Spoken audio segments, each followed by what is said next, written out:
Shalom, muita paz, muita luz. Hoje é quinta-feira, 22 de outubro de 2020. São 7 horas e 11 minutos em Jundiaí, São Paulo, Brasil. Tempo bom, 19 graus.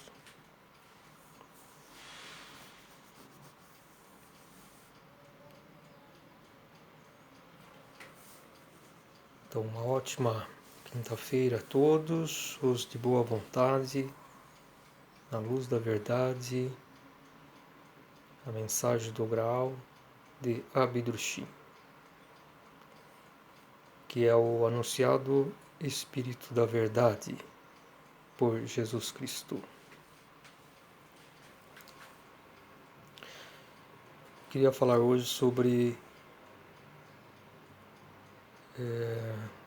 a religião graalita e a Igreja Nova Palavra. Elas naturalmente se referem à obra do Espírito da Verdade, Emmanuel Abidrushim, a mensagem do grau, na luz da verdade. E é a nova palavra viva, escrita de próprio punho por Deus Pai.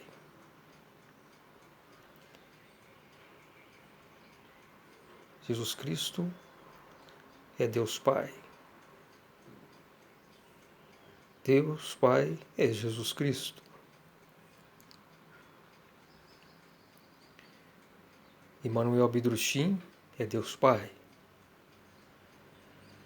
Deus Pai é Emmanuel Abidrushim. Jesus Cristo é Emmanuel Abidrushim. Emmanuel Abidrushim é Jesus Cristo. Jesus Cristo é o Filho de Deus.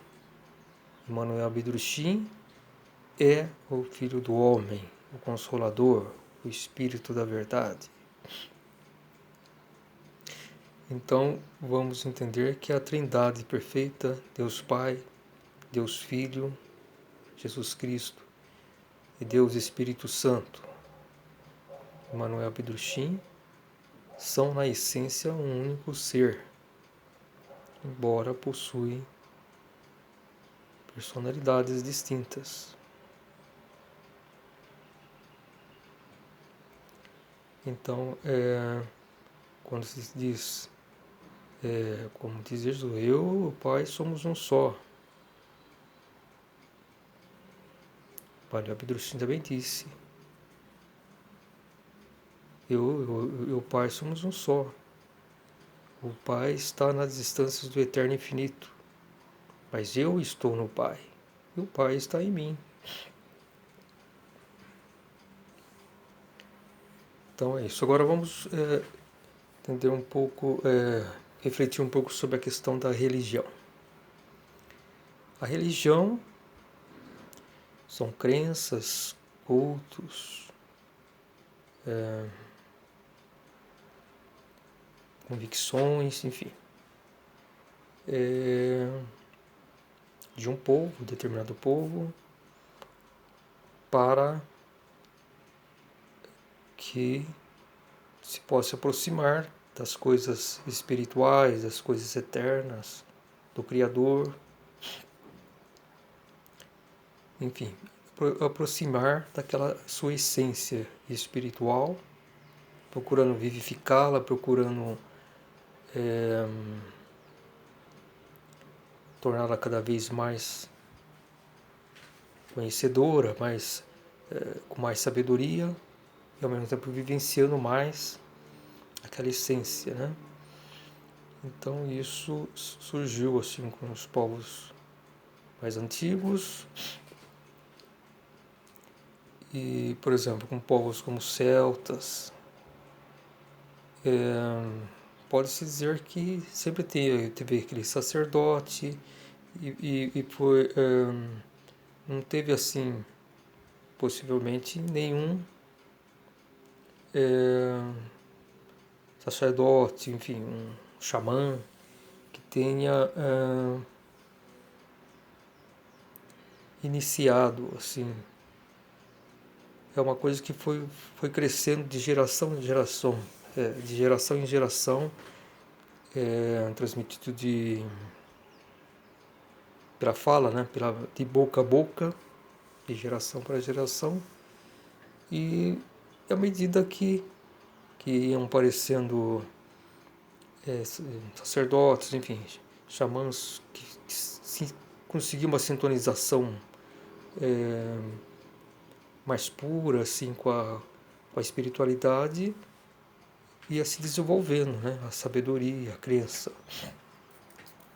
Então, pode-se dizer, a religião dos celtas, que tinha um tipo de culto, do lamaísmo, dos tibetanos,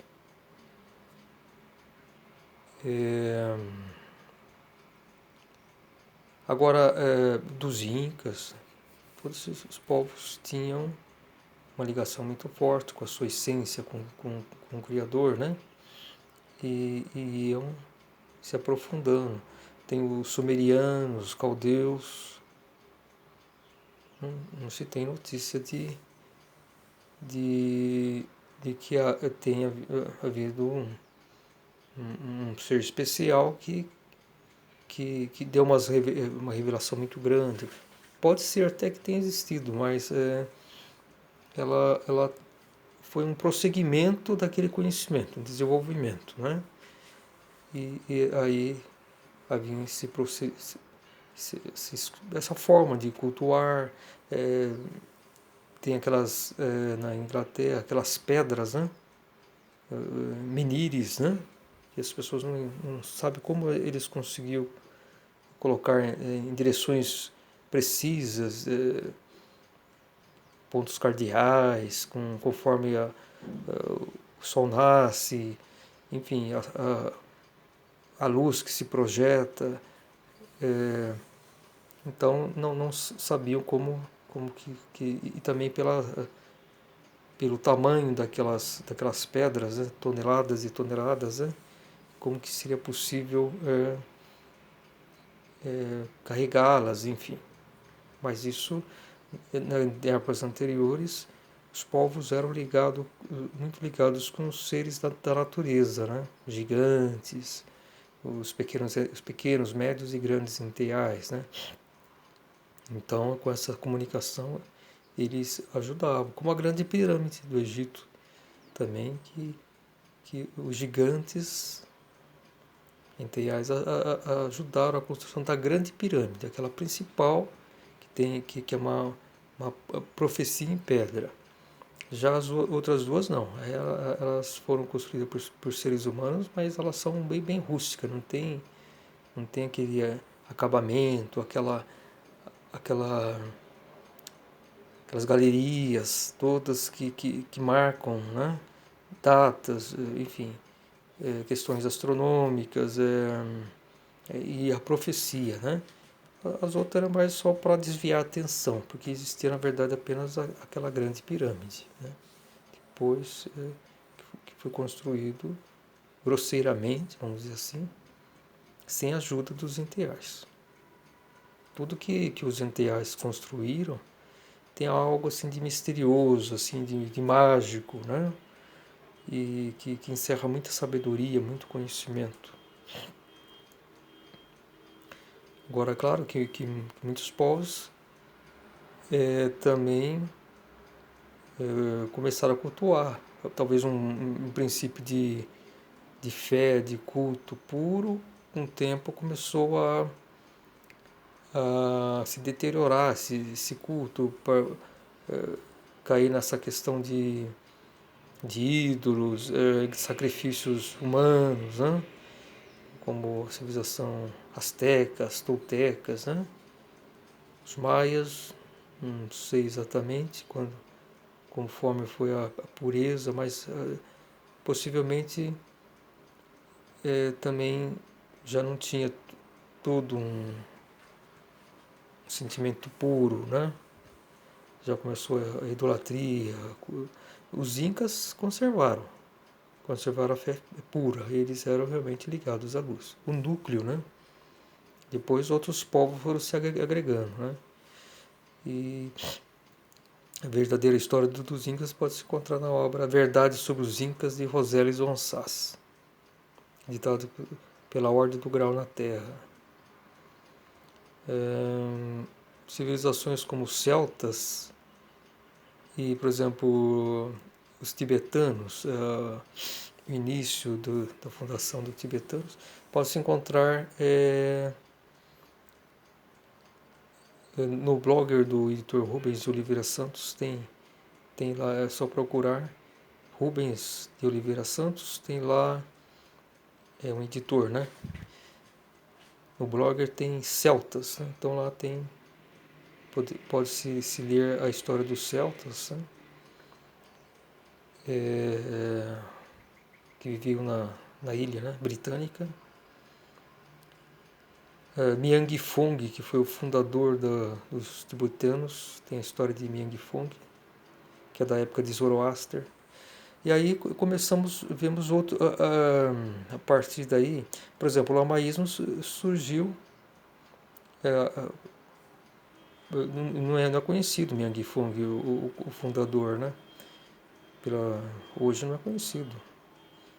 Talvez, não sei as tradições, os escritos lamaístas, se tem alguma referência sobre o fundador, né?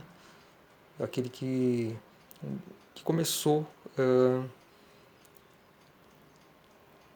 a dar ensinamentos mais elevados, né? Porque era um povo que estava se perdendo, né? Em termos de conhecimentos, estava se deteriorando a sua fé, enfim, caindo talvez em idolatrias, enfim, maus comportamentos humanos, ou seja, pecados, como o ocidental fala, pecados, né? E Miang Fong foi aquele que conseguiu reunir, já veio preparado, né, para isso, essa missão, de purificar o povo através dos monastérios, ensinamentos, né? E eu ainda não sei totalmente a história do Miang Fong, porque eu li metade desse um livro aí mais ou menos que se encontra nesse blog, talvez uns 50, 60 páginas, eu li até metade, mas por falta de tempo acabei fazendo outras coisas mais prioritárias e ainda não terminei de ler. Mas eu sei que ele esteve na escola de Zoroaster.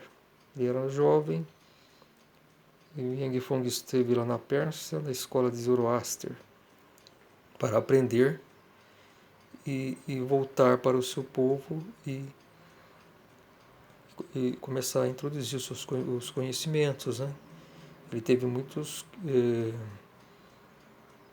guias, né? Quer dizer, tanto espirituais como orientadores, assim, desde a sua juventude. Ele tinha contato com os enteais, né? Naquela época era muito mais comum, né? Hoje é muito raro, né? Um contato assim com os enteais, né? Mesmo aqueles que estão mais próximos da nossa densidade material, né? Que são os gnomos, ondinas,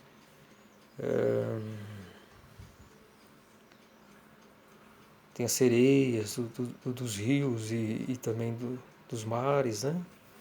São as ondinas, me parece que são dos lagos e dos rios. E as sereias parece que são dos mares, né? Tem os gnomos, que cuidam das plantas, da vegetação. Os elfos seriam aqueles das árvores, né? As fadinhas das flores. Tem aquela do fogo, né?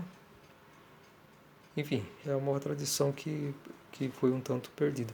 Os livros de Roséles Gonçalves resgata muito sobre essa questão da verdade sobre os povos enteais, né? O livro do Juízo Final e muitos outros livros, né? Sabá, o País das Mil Fragrâncias, né? Toda a obra de José Luiz Gonçalves procura resgatar essa ligação, mas uma ligação pura, sem intuitiva, sem raciocínio, né? Porque quando você chega tentando compreender aquelas lendas dos deuses, então sempre começa a interferência do pensar humano, né? Perde aquela pureza, né? Mas então Zoroaster, por exemplo, ele era um ser destinado a isso, né? Sábio, preparado, uma lei matéria, para quando se encarnasse na Terra pudesse trazer novos conhecimentos, enfim, e para educar o seu povo, despertar em seu interior essa nossa ânsia, vamos supor, interior de buscar a perfeição, buscar a sabedoria, a autoconsciência. Então Zoroaster fundou lá as escolas, mas é para o seu povo mesmo, né? Aí pode-se dizer que um personagem desse, como Zoroaster, por exemplo, tem Krishna do hinduísmo, né? Buda, Lao Tse do taoísmo, são personagens que, através da sua sabedoria, e Maomé também foi um preparador do caminho, né? Não sei se são preparador do caminho. O que é um preparador do caminho? São aqueles sábios que se encarnam em determinados povos e ele vai, de tal forma, purificar o povo, assim, no sentido de ter uma ligação intuitiva mais perfeita com a sua essência e buscando o Criador com isso, né? E então, e isso, o preparador do caminho, por que preparador do caminho? Preparador do caminho para um enviado de Deus, que é um filho de Deus. Então, esses preparadores do caminho, pode ser Abraão, a meu ver, pode ser considerado um preparador do caminho. Moisés,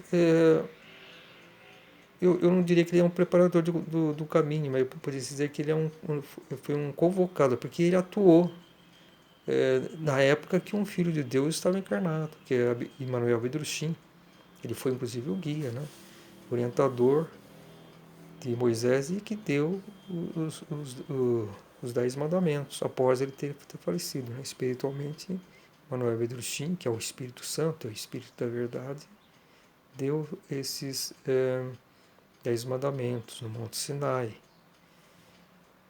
E a história de Moisés, verdadeira de Moisés, quer dizer, a Bíblia tem muitas coisas, mas muitos outros detalhes, os mais fundamentais, são desconhecidos, né? Está no livro A Vida de Abidruchim, que é editado pela Ordem do Grau na Terra. Eu não tenho certeza se esse livro está no catálogo atual da Ordem do Grau. Eu acredito que sim. Eu não sei. Aí teria que entrar em contato com a Ordem do Grau na Terra, com a editora, a entidade Ordem do Grau na Terra, e buscar lá o site, é www.graal.org.br.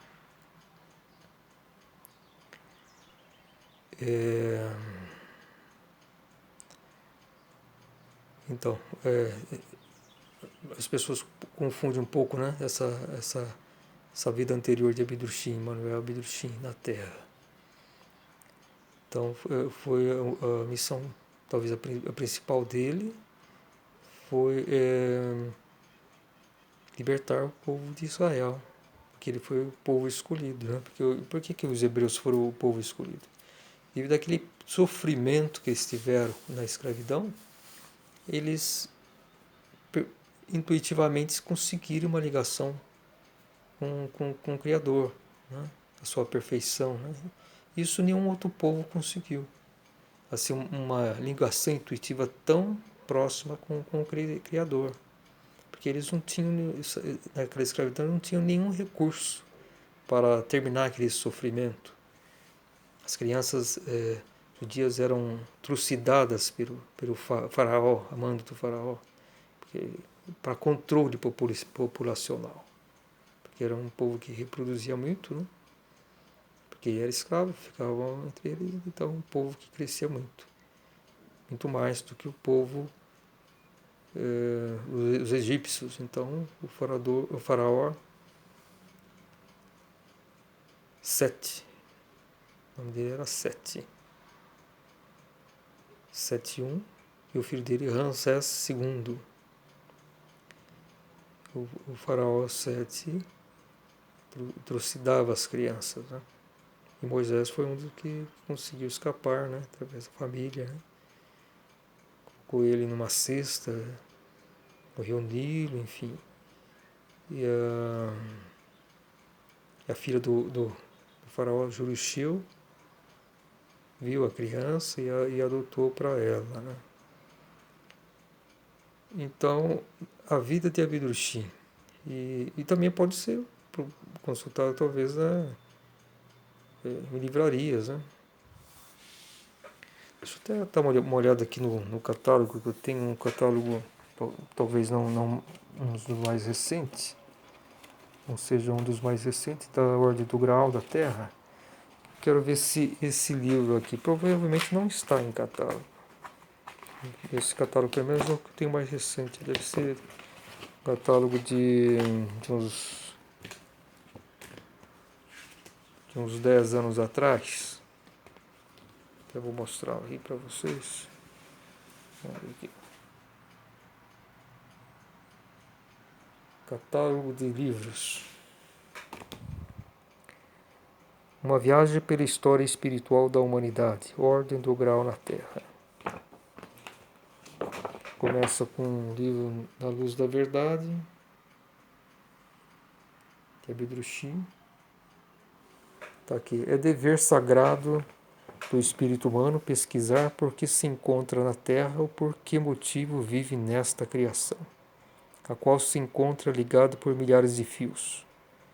Nenhum ser humano se tem em conta de tão insignificante para crer que sua existência fosse sem finalidade se ele mesmo assim não a tornasse. Palavras do Espírito da Verdade, Emmanuel Abidrushim, na Mensagem do Graal, na Luz da Verdade. Os 10 Mandamentos do Pai Nosso. Depois começam os livros de Rosales von Sass, Desconhecida Babilônia, Revelações Inéditas da História do Brasil, Sabá, o País das Mil Fragrâncias, A Verdade sobre os Incas, A Grande Pirâmide Revela Seu Segredo, O Livro do Juízo Final, África e Seus Mistérios, A Grande Pirâmide Revela Seu Segredo, Vós, seres humanos, que entrastes nesta construção perfeita, prossegui com profundo respeito, pois esta obra perfeita é um gigantesco papiro coberto de muitos sinais de escrita, que contém uma dupla revelação. A Grande Pirâmide revela seu segredo. Então tem outros livros de Rosales von Sass, A Atlântida, O Nascimento da Terra, Os Primeiros Seres Humanos. Então aconteceu o fenômeno abalador do mundo.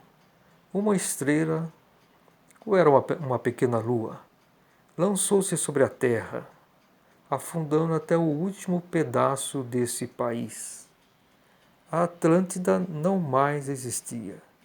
Desapareceu da face da terra em um dia e uma noite. Atlântida, princípio e fim da grande tragédia. Fios do destino determinam a vida humana. Depois tem alguns livros de bolso, enfim, que são extratos dos livros de Rogério von Sass, tem da Mensagem do Graal também, e também da literatura do Graal, que é o mundo do Graal, né? Então tem um livro de extrato do livro do Juízo Final que se chama Profecias e Outras Revelações. Leopoldina, Uma Vida pela Independência, extraído de revelações inéditas da história do Brasil. Tempo de Aprendizado, que tem trechos, tem muitas fotos muito belas esse livro. Tem histórias que estão lá no Fios do Destino Determina a Vida Humana, que mostra um personagem que de uma vida anterior, às vezes muito antiga, e a vida atual, quer dizer, então mostra a evolução, a trajetória da pessoa, né? Um personagem. De Abdul-Shin tem também, são livros de bolso, né? Alicerces de Vida, que são trechos extraídos da Luz da Verdade. Os Dez Mandamentos e o Pai Nosso. Tem um livro de bolso e um livro brochura. Respostas a Perguntas, de Abdul-Shin, que é a coletânea de perguntas respondidas por Abdul-Shin no período de 1924 a 1937.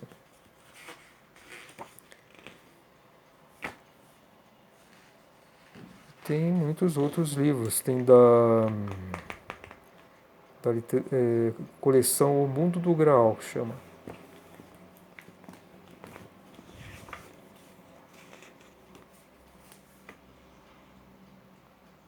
Esse catálogo aqui foi impresso em 2012, então fazem uns 8 anos, né? Então aqui está interessante também, marcos da história espiritual da humanidade, né? Pega todos os livros de tempos anteriores, né? Por exemplo, como o nascimento da Terra, os primeiros seres humanos, Éfeso em referência ao sistema universal, Éfeso, da qual a Via Láctea e a Terra estão inseridas. Atlântida, princípio e fim da grande tragédia, Babilônia, a grande pirâmide revela o seu segredo. Então, e vai na linha do tempo, chegando aos nossos dias, né? Até a mensagem do Graal.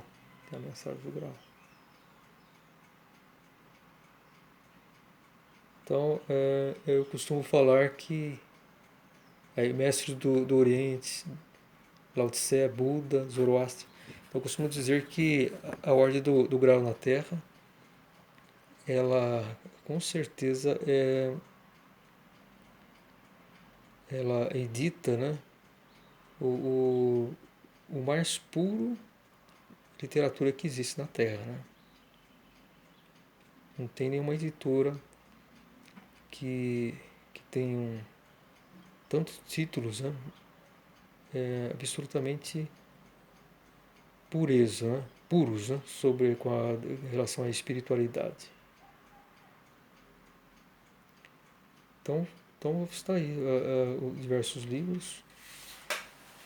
Então tem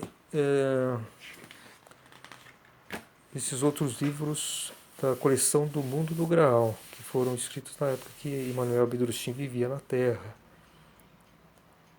Aquele período que começou a escrever as dissertações da Mensagem do Graal, que é através de videntes, né, seus discípulos convocados, né,